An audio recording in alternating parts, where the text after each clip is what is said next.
It's bucket time.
And try not to lose this one too, you dolt.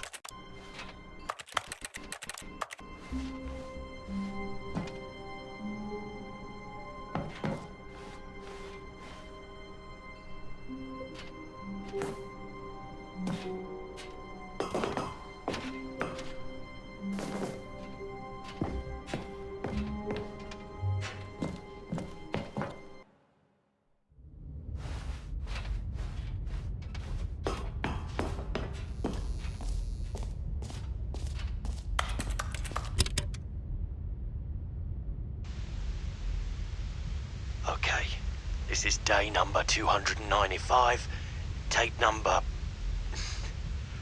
I don't even know. I've lost track. Nothing feels real anymore. The longer I study this bucket, the less sense anything makes. The sheer euphoria I feel every time I pick it up. No matter how many times I've done it, it's always the same feeling. And the emptiness in my chest when I set it down. It doesn't make sense. There's no explanation for it. I still haven't figured out why I see the world so differently when this bucket is in my arms. Why everything feels so... What do I do with this treasure? I can monetize it. Yes. It's unthinkable the amounts of money people will pay for even just an hour with the bucket. This is my golden ticket. But I have to be careful, because as soon as this gets out, there's going to be a target on my back. Even now, I don't know who might be trying to get... What's that? Who's there?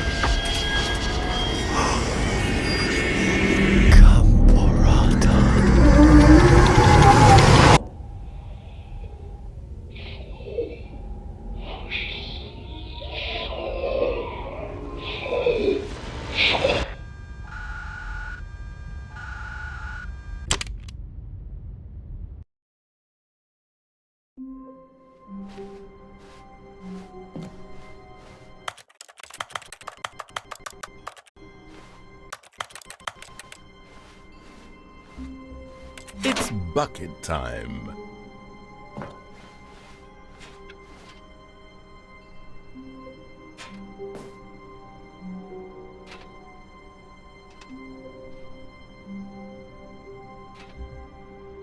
In here, said the bucket. Go into this dark room over here.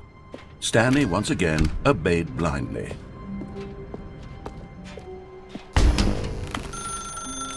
Now pick up the phone, Said the bucket. pick up the phone and it will take us back home, where we can go about life together.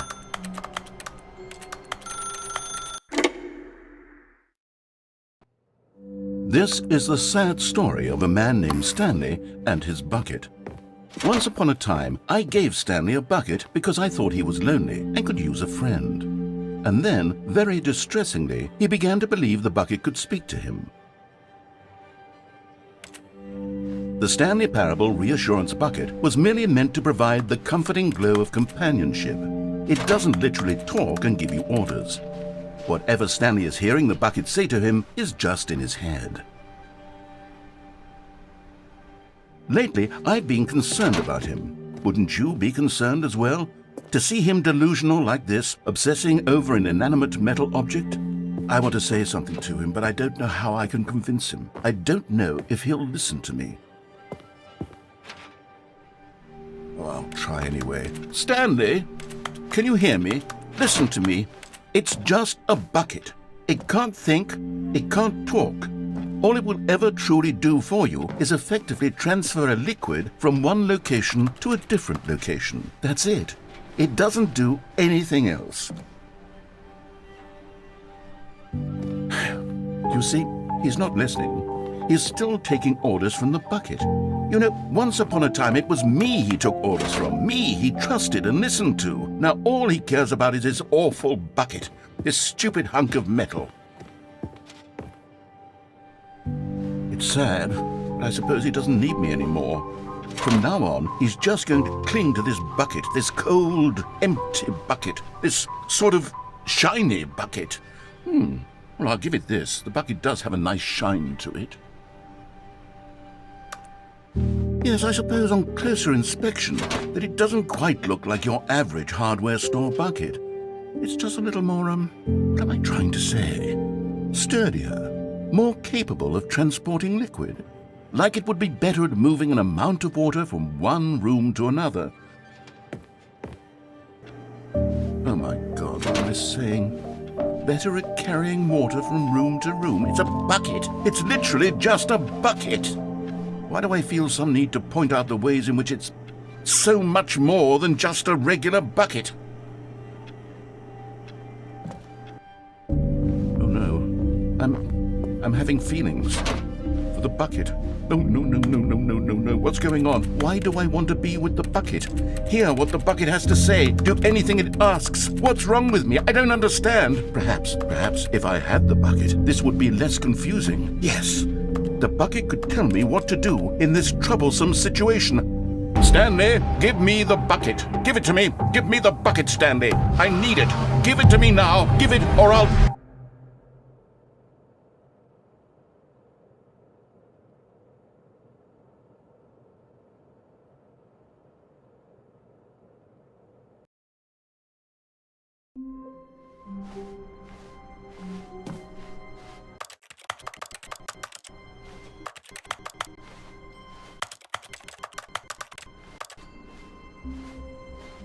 It's bucket time.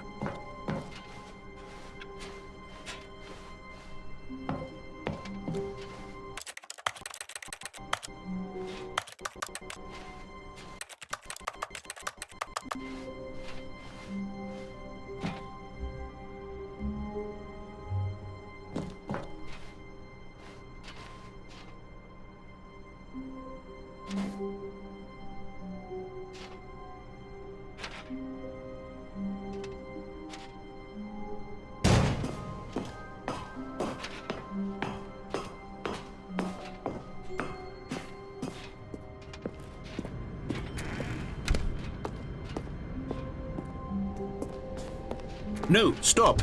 Look there on the wall, you see? There's a sign right there. It says, no buckets past this point. Stanley, how could you think it was okay to bring the bucket here? Unless, what if the problem is that you actually don't know what is a bucket and what isn't a bucket? I suppose that would explain a lot about your behavior up to this point. Which, if that's true, well, my goodness, I think we have to do something about it. This misunderstanding could have dire consequences on the entire rest of the game if not addressed quickly and properly. So much of the impact of the story is dependent on your understanding of what is and isn't a bucket. Please, step in here for a moment.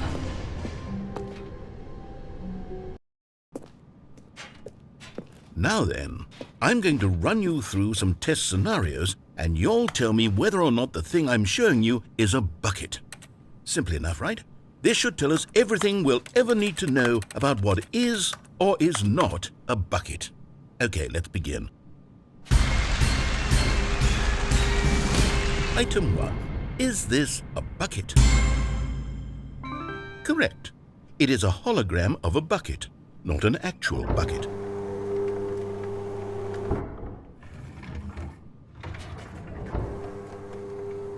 Item 2. Is this a bucket? Correct. It is a 3D printed recreation of a bucket, not an actual bucket.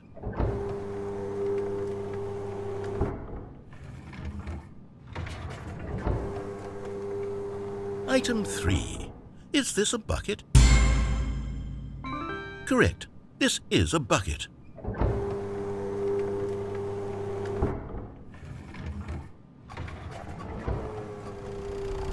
Item 4. Is this a bucket? Correct. This is a tractor and not a bucket. To be honest, I just sort of put this one in here as a gimme, but I was starting to get concerned that even this might be too much for you. Thank you for not making me look like an idiot. Okay, next one.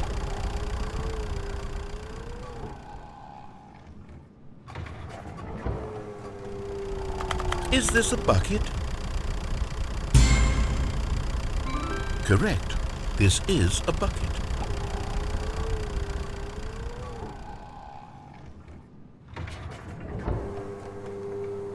Item 6. Is this a bucket? Trick question. Both. Gotcha.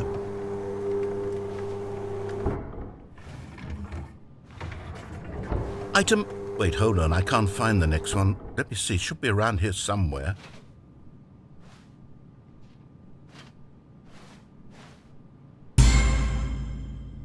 Yes, thank you. There's nothing here. Of course it isn't a bucket. We both know full well that nothing isn't a bucket. Wait, when I say nothing isn't a bucket, that makes it sound like I'm saying everything is a bucket, which of course is not true. Unless, is that what you think? Answer me straight, Stanley. Are you trying to tell me that you believe everything is a bucket? You know what? I'm too confused to even sort it out. I've lost all sense of perspective. What is a bucket? What isn't a bucket? Mere moments ago I could answer these questions with confidence, and yet now I'm somewhat adrift. Do any of us know what a bucket is?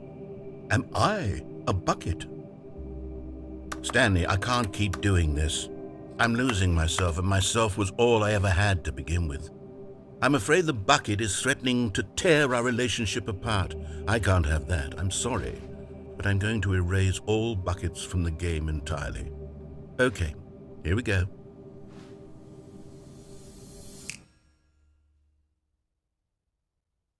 What happened? Is everything gone? Why did everything disappear? Wait, was everything a bucket? Every single thing in the game was a bucket. Oh my God, I had no idea. How could... except me. I'm not a bucket after all. And you, Stanley, you're still here. You're not a bucket either. Oh, this is wonderful news. We're not buckets. Yes, I actually feel much more at ease right now. It's delightful to get some clarity on that issue, but it doesn't change the fact that we haven't got a game. So, tell you what, I'll reset everything and we'll put back all of the buckets, okay? And we'll know that it's all a bucket. But if you run into anyone else, maybe don't mention that. Who knows what that information might do to a person? All right, here we go.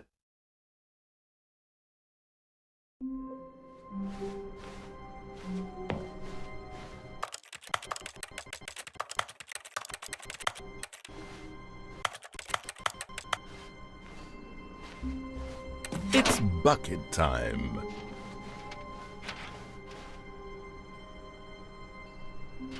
But Stanley feared that any path he walked might lead to the separation of himself and the bucket, his dearest friend. So he threw himself to his death, that they might die in one another's arms. How deeply touching. It's bucket time. Stanley clutched the bucket tightly to his... This was not the correct way to the meeting room, but Stanley had felt the bucket calling to him, telling him that the employee lounge was simply the place to be. And here it was. Had the bucket turned out to be correct? No, never mind. The bucket was wrong. Stanley took the door on his left to go, and so the two of them detoured through the maintenance section and walked straight ahead to the opposite door.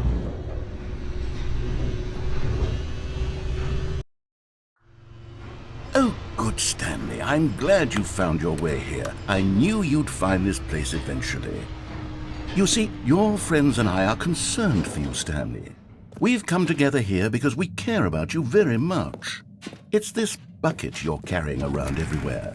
The bucket isn't even from the original Stanley Parable. It's just sequel content. We're the ones that matter, Stanley. Classic characters from the first game, like the Adventure Line and the Broom Closet. Because that's what fans want from a sequel. They want more of their favorite jokes, not this bucket that they've never seen before. Yes, I know I'm the one who gave you the bucket, but you're spending too much time with it. Don't you want another story involving the Adventure Line? We could make the Adventure Line go somewhere new. Yes, yes! Whee! Look at that wacky line. Who knows where it'll go off to next? Oh, and it played some silly music as well.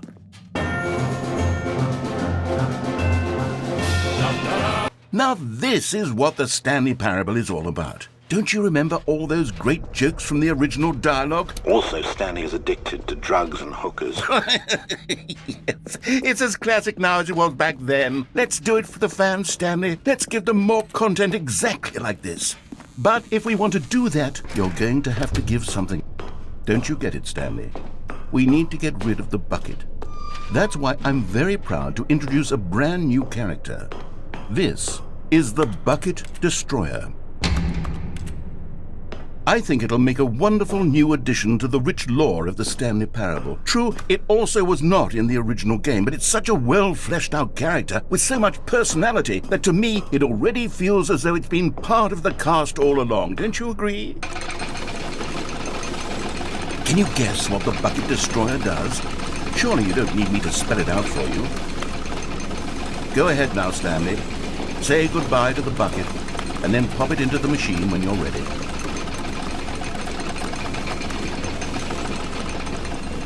Now listen to me. It's crucial that you give it the bucket. I don't know what the Bucket Destroyer will do if it can't destroy your bucket. Destroying buckets is all it knows. That is its singular personality trait. Sure, I can hear you saying, how does a character with only one personality trait deserve to join the pantheon of beloved Stanley Parable characters? Well, you see, if you were to really explore the Bucket Destroyer, you would see that its desire to crush buckets is so densely loaded with complexity and nuance that it's really like 10 personality traits. What other object in this game can you even say that about? The Broom Closet? Certainly not. I wonder what sort of Bucket Destroyer merchandise the fans will be clamoring for after this. Okay, the bucket destroyer is getting very upset now. You'll have to hurry and feed it. We can't get back to the classic Stanley Parable characters like the Adventure Line or the bucket destroyer until you crush that damn bucket. Quickly now, the fans are waiting. Do it, the fans, Stanley. Give the fans what they want. Hurry and...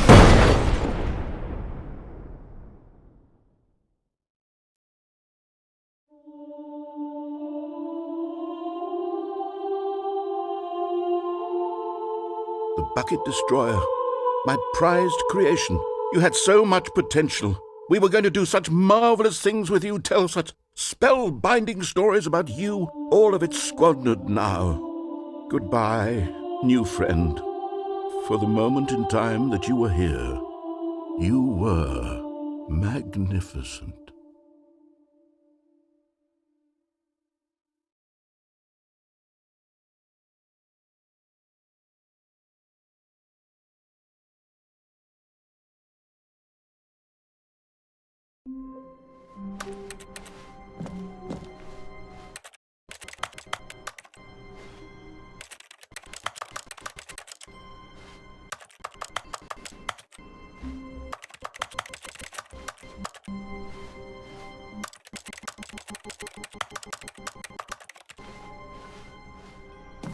It's bucket time.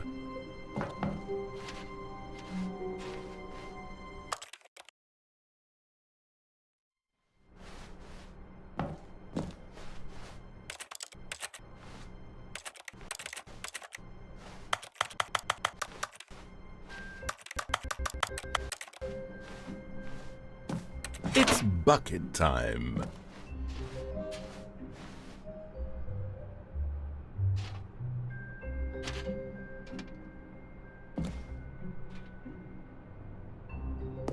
In here, said the bucket. Go into this dark room over here.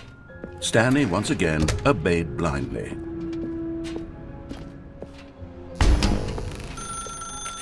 Now pick up the...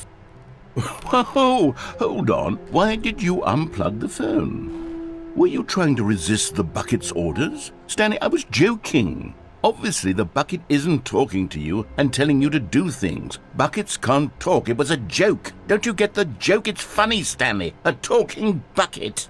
Can't you see? Oh, goodness. I must have really bungled up the delivery if you actually took me seriously. Where did I mess up the joke? Should I have paused for longer or spoken quicker? Comedic timing is so difficult. I wish I were better at it. But there isn't exactly an instructional video on comedy that one can watch to fully... Oh, wait, yes, there is. It's sitting right here. Let's take a look. What is comedic timing? What is comedic timing? How does it work? How long should it last? How can it be used to effectively silence your political enemies? And more importantly, can it be taught in its entirety within 90 seconds? Thankfully, the answer to all of these questions is yes. Let's dive deeper. If you've ever told a joke or made someone laugh, in all likelihood, you did it while standing 50 to 80 centimeters from them in a room of no more than 76 degrees Fahrenheit, with one of your arms raised straight upward at a 15-degree angle from your body. These are the optimal conditions for good comedic timing.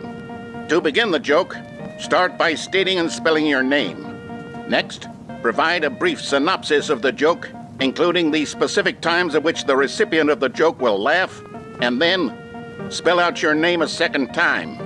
With these steps complete, it's time to begin the humor. Speak the entire joke in no more than 18 seconds and no less than 13 and a half. Pausing only for bathroom breaks when necessary. When the joke has concluded, it is customary to inform your listener that the joke is over by declaring in your loudest possible voice, "I'm Dunny with the funny." Let's practice screaming, "I'm Dunny with the funny" now. Good.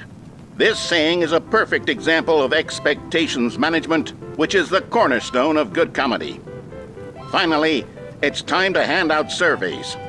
Collecting hard data from your audience on how rapt they were throughout the joke is the only way to grow or learn as a comedian. An effective survey should be no less than 10 pages long and should include the same question reprinted several times, just to ensure the survey taker is actually paying attention and not simply filling in answers at random. And that's all there is. With these strategies at your disposal, you'll have audiences doubled over in laughter and even tripled over in laughter in no time at all. Just remember to let them stop laughing at some point, you gut-busting little scamp. After all, we're each of us needed on the front lines of the war to fight the 12-legged invader who threaten our very existence, and who very likely die in a hailstorm of bullets and mandibles. All of us must be prepared to give our lives to this noble cause, just as our children must do after us, and their children after them. Godspeed, and may Earth reign supreme. Hey, goodness, this video is a little outdated, isn't it? Well, no matter. I think the fundamentals of proper comedic timing are still as relevant today as they were back then. So with that in mind, I believe the only way forward is for us to return to the two doors and walk through all of this again, so I can try telling my story with more appropriate comedic delivery. Come along, let's head back.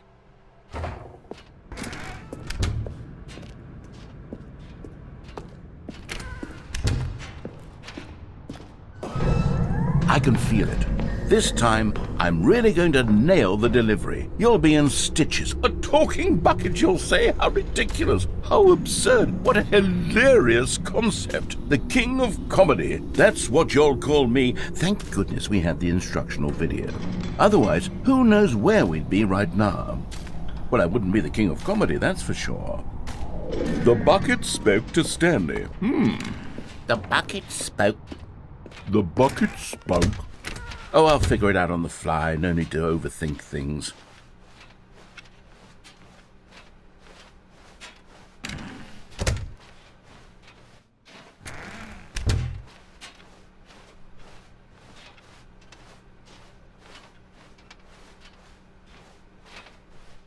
Here we go. You ready? When Stanley and the bucket came to a set of two open doors, they entered the door on the left. No. You were supposed to go through the door on the right, leading back to the phone. Did you not even look at the instructional video? I think this is all covered very clearly. There's no way I can make the comedic timing work now. It's done. The joke is completely done and over. It's all your fault, Stanley. I'm going to be ridiculed in the community of other joke writers. I'm going to be shamed at every one of our meetings from now on. All because you couldn't watch a simple video and take a hint. Are you proud of yourself for bringing me down, Stanley? Are you proud? Here we go. You ready? When Stanley and the bucket came to a set of two open doors, they entered the door on the left.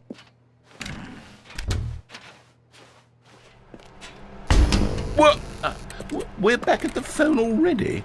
No. What's going on? There were supposed to be several rooms leading up to this.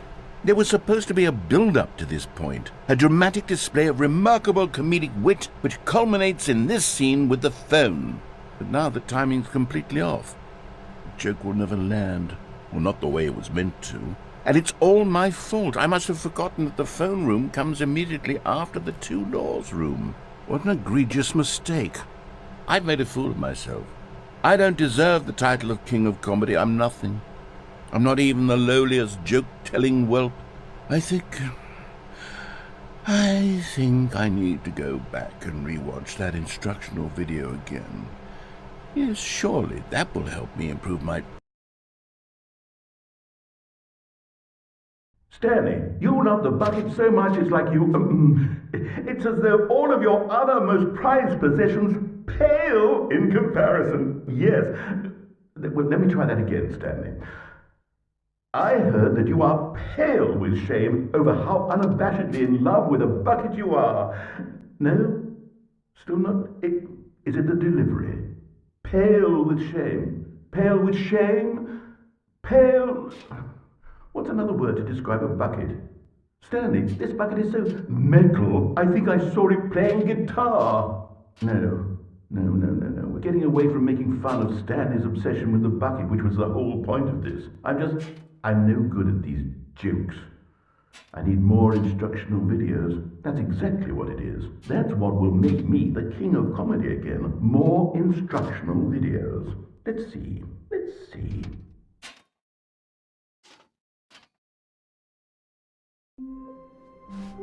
All of his co-workers were gone. It's bucket time.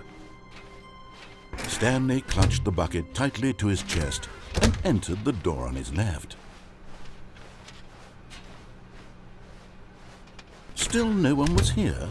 Stanley needed the bucket's warmth and comfort now more than ever. Perhaps his boss's office. Coming to a staircase, Stanley and the bucket walked upstairs to the boss's office. But it's bucket time. Stanley clutched the bucket tightly to his chest and entered the door on his left. Still no one was here. Stanley needed the bucket's warmth and comfort now more than ever. Perhaps his boss's office. Coming to a staircase, Stanley and the bucket walked upstairs to the boss's office. Stepping into his manager's office, Stanley was once again stunned to discover not an indication of any human life. But Stanley guessed the correct code by sheer luck. Was it that the bucket knew all along? Was the bucket guiding him? Yes, this is certainly the most logical explanation.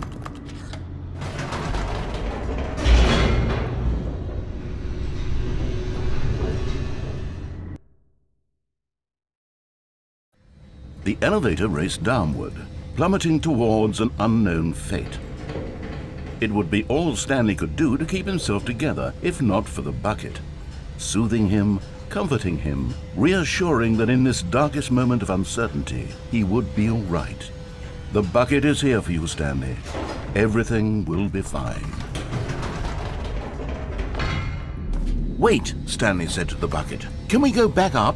When I was pressing those keypad buttons, there was something very intriguing about the number 3. I want to go back so I can try pressing the number 3 again. The bucket said nothing.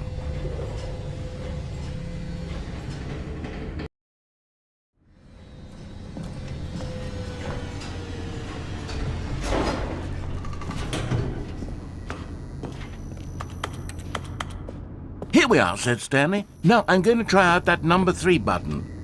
He took the bucket over to the keypad and began absolutely slamming on the number 3 over and over and over. Perhaps the bucket had missed something. Perhaps it had not seen how much joy Stanley got from slamming the number 3 repeatedly.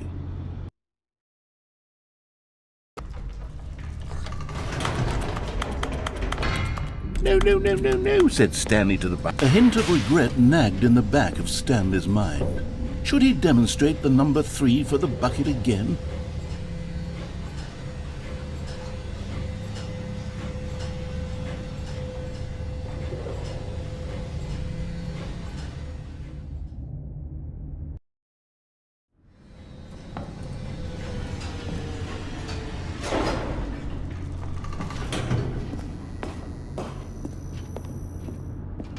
Here we go, said Stanley. This time I'll really show you. He ran to the number 3 and began to wail on it like a musician on a beloved instrument, weaving a concerto of truth and passion. He wielded the number 3 like a fine artist would wield a paintbrush. He told stories through the number 3, stories of his dreams and hopes and fears. And the whole time, he looked to his bucket for a reaction of some kind. Anything to let him know that the bucket appreciated what he was doing. The bucket conveyed absolutely nothing at all, only silence. Crushed by a wave of dejection, Stanley returned to the elevator. Stanley and the bucket were so close. They'd always been there for one another. Why suddenly could the bucket not connect with this passion of Stanley's? The question caused Stanley to ruminate the whole way down the elevator. He knew that there must be a way to get through to the bucket, to communicate fully with his dear friend. Surely there was a solution, mustn't there be?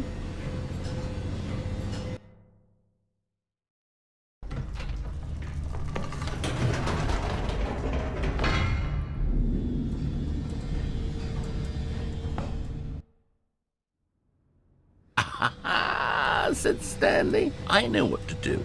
I know how to fully express this feeling in my heart. He decided right then and there that he would hold a press conference where he would speak to the public on all matters relating to pressing the number 3 over and over. He would elaborate fully on what the number 3 meant to him and why he felt so alive when pressing it. Then the bucket would be able to see his joy through the eyes of others. It would get to see the world react to this discovery of Stanley's.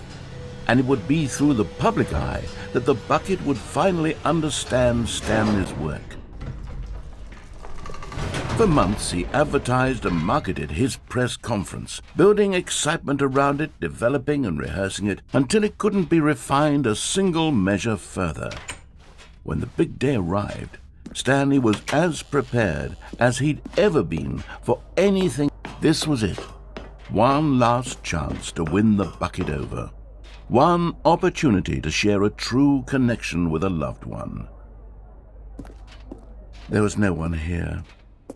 Nobody had come to the press conference to hear Stanley speak, to listen to him talk about what it really means to press the number 3 on a keypad over and over. He was unloved, uninteresting, he was a failure, and in that moment Stanley knew that the bucket would never again take him seriously.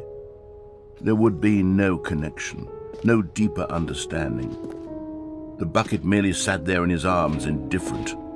And so it began that slowly, over many years, the two of them grew more and more distant. They spoke less and less, neither wishing to state the obvious, that any sense of real respect between them had eroded since that day at the press conference.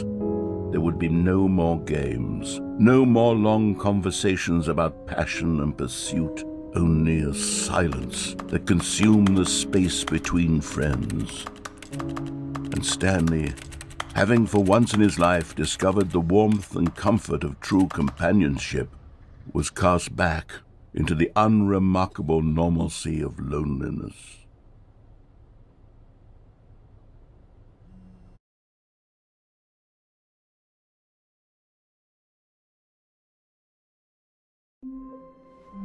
All of his co-workers were gone. What could it mean? Stanley clutched the bucket tightly to his chest and entered the door on his left. Still no one was here. Stanley needed the bucket's warmth and comfort now more than ever. Perhaps his boss's office. Coming to a staircase, Stanley and the bucket walked upstairs to the boss's office. Stepping into his manager's office, Stanley was once again stunned to discover not an indication of any human. But Stanley guessed the correct code by sheer luck. Was it that the bucket knew all along? Was the bucket guiding him? Yes, this is certainly the most logical explanation.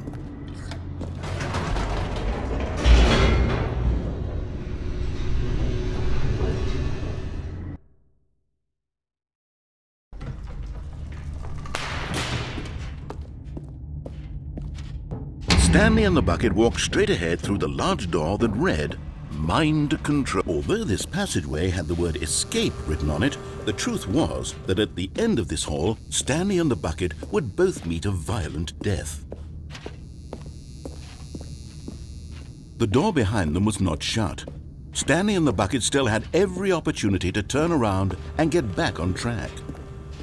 At this point, Stanley and the bucket were knowingly walking forward into a very painful death for each of them.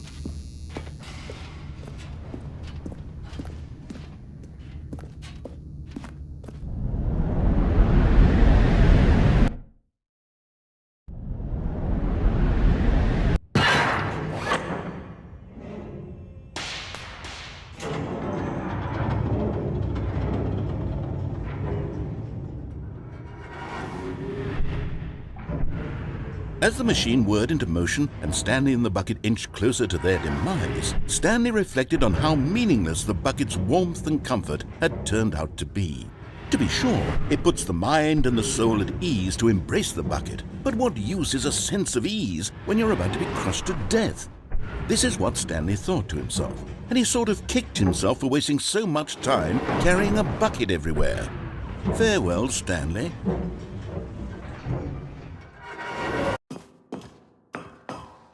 "Farewell, Stanley," cried the narrator, as Stanley and the bucket were led helplessly into the enormous metal jaws. In a single visceral instant, the bucket's life came to an end as it was crushed violently to death.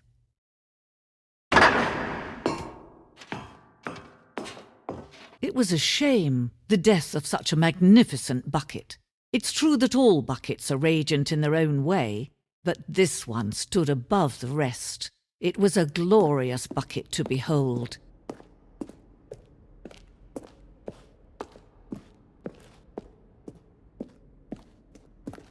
Can you see how arrogant it was for Stanley to take a bucket like this and to claim it for his own? Can you see the hubris that blinded him?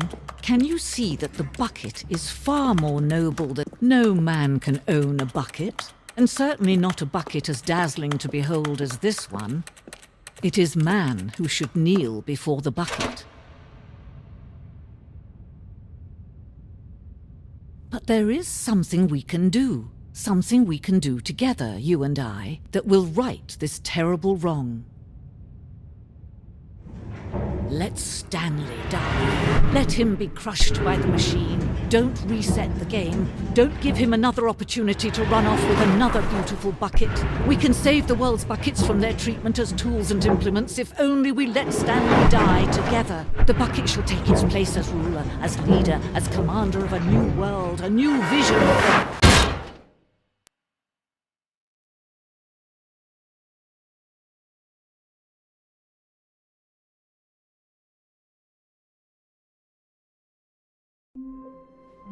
All of his co-workers were gone. What could it mean? Stanley clutched the bucket tightly to his chest and entered the door on his left. Still no one was here. Stanley needed the bucket's warmth and comfort now more than ever. Perhaps his boss's office. Coming to a staircase, Stanley and the bucket walked upstairs to the boss's office. Stepping into his manager's office, Stanley was once again stunned to discover not an indication of any human, but Stanley guessed the correct code by sheer luck. Was it that the bucket knew all along? Was the bucket guiding him? Yes, this is certainly the most logical explanation.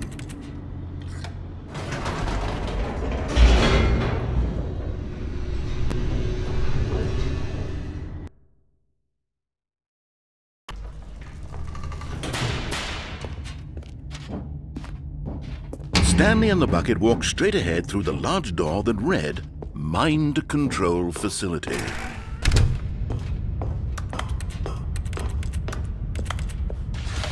The lights rose on an enormous room packed with television screens. What horrible secret did this place hold? Stanley and the bucket both wondered to themselves.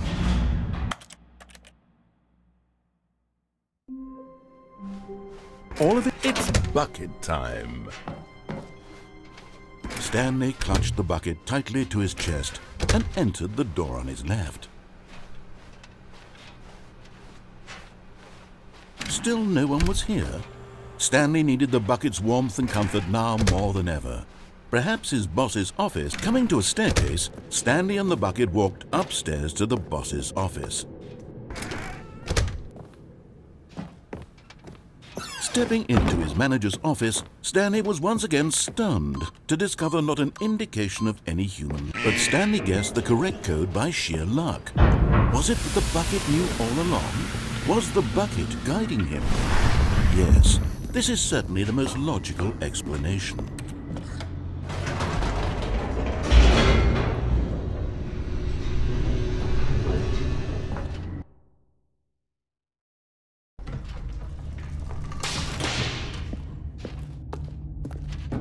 Stanley and the bucket walked straight ahead through the large door that read, Mind Control Facility.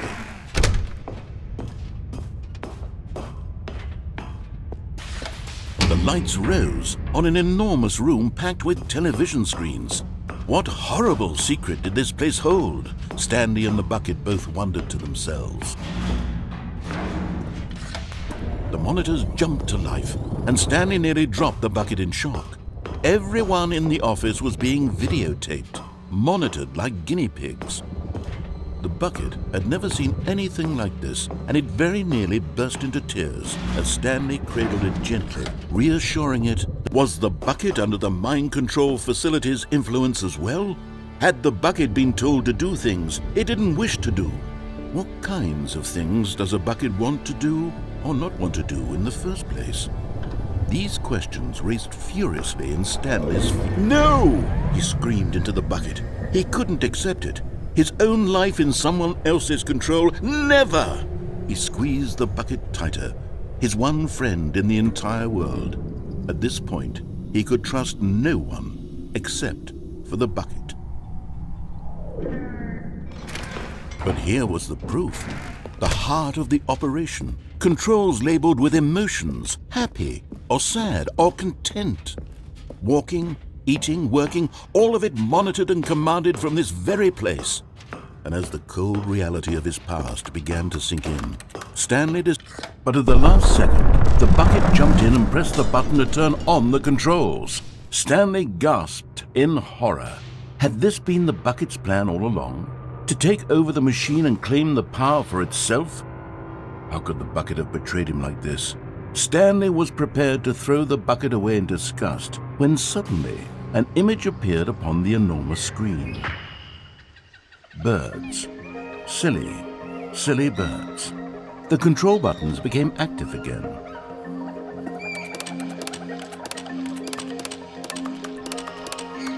Stanley flipped through one video of silly birds after another, and then it dawned on him. This wasn't a mind control facility at all. It was a facility for monitoring and surveilling silly birds all over the world. The mind controls were only a facade to disguise its true intentions. Had the bucket known this all along? Stanley marveled at the metal genius in his hands, the one who had pointed him towards this incredible discovery. Stanley and the bucket never found freedom because they spent the rest of their lives here in this place, flipping through live streams of the silliest birds imaginable. Of all the possible paths his life could have taken, this one was surely the best. And Stanley was happy.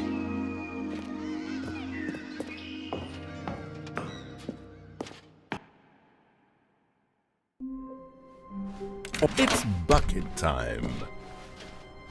Stanley clutched the bucket tightly to his chest and entered the door on his left. Still no one was here. Stanley needed the bucket's warmth and comfort now more than ever. Perhaps his boss's office. Coming to a staircase, Stanley and the bucket walked upstairs to the boss's office. Stepping into his manager's office, Stanley was once again stunned to discover not an indication of any human. But Stanley guessed the correct code by sheer luck. Was it that the bucket knew all along? Was the bucket guiding him? Yes, this is certainly the most logical explanation.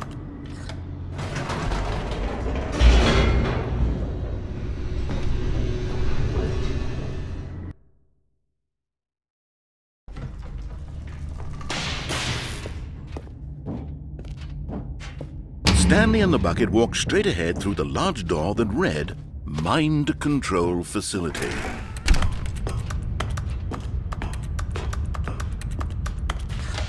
The lights rose on an enormous room packed with television screens. What horrible secret did this place hold? Stanley and the bucket both wondered to themselves.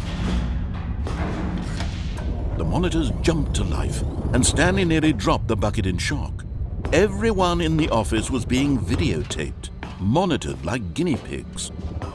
The bucket had never seen anything like this, and it very nearly burst into tears as Stanley cradled it gently, reassuring it that was the bucket under the mind control facility's influence as well? Had the bucket been told to do things it didn't wish to do? What kinds of things does a bucket want to do or not want to do in the first place? These questions raced furiously in Stanley's feeble. No! He screamed into the bucket. He couldn't accept it. His own life in someone else's control? Never! He squeezed the bucket tighter, his one friend in the entire world. At this point, he could trust no one except for the bucket. But here was the proof. The heart of the operation. Controls labeled with emotions, happy or sad or content. Walking, eating, working, all of it monitored and commanded from this very place.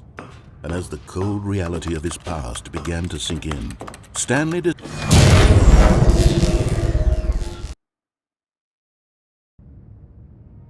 Stanley and the bucket waited in blackness. Was it over? Yes, they had done it. Stanley and the bucket had defeated their greatest and darkest enemy, freed themselves from the tyrannical grip of the evil mind control machine. Freedom was now mere moments away. Excitedly, the two of them began to discuss the kind of life they wanted to live once they stepped through this massive door. The bucket wanted to learn to roller skate. Stanley wanted to sneeze in every country on Earth. Both of them wanted to begin watching a movie, any movie, but then stop it halfway through and begin watching it in reverse from the end.